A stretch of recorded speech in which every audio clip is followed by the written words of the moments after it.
Lieutenant Governor Dan Patrick says the governor and State House Speaker are holding property tax relief hostage. Patrick is traveling the state to make his case, stopping today in Dallas. He says they refuse to compromise on how best to provide tax relief to homeowners. Fox 4's Sean Rabb live with the story. Hi, Sean. And good evening to you, Clarice. There have been some other behind-the-scenes battles between the state's Republican leadership, but this is the first one to play out publicly over property tax relief.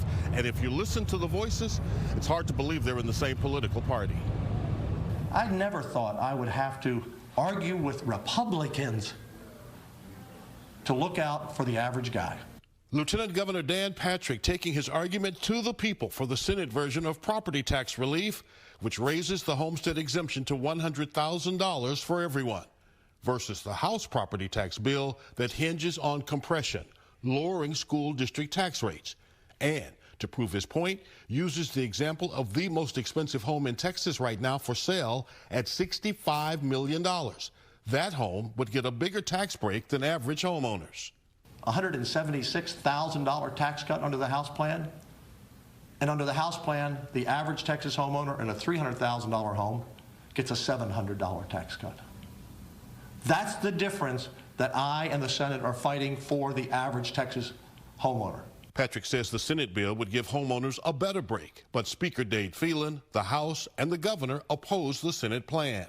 I don't like to be in a fight with the House or the governor, but we're not going to take money out of the pockets of the average Texan and give it to the wealthiest Texans and give it to big business. We're not going to do that. Governor Abbott has criticized the Senate plan, saying any bill that does not work towards the goal of eliminating key parts of the property tax system is wasting money.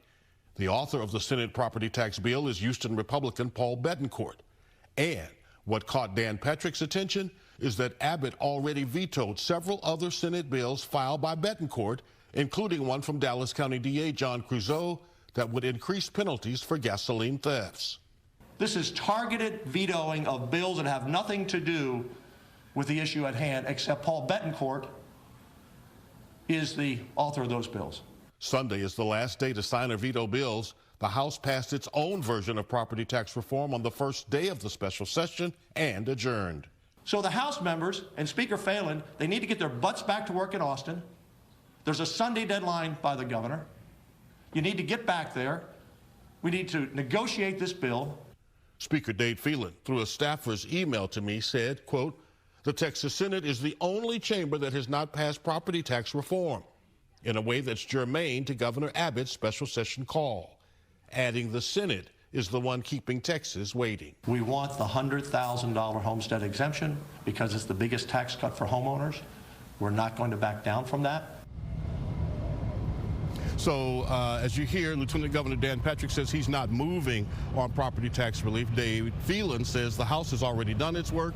The governor says he wants a bill he can sign on his desk by Sunday. We'll see who gives in this Republican Party power struggle over property tax relief.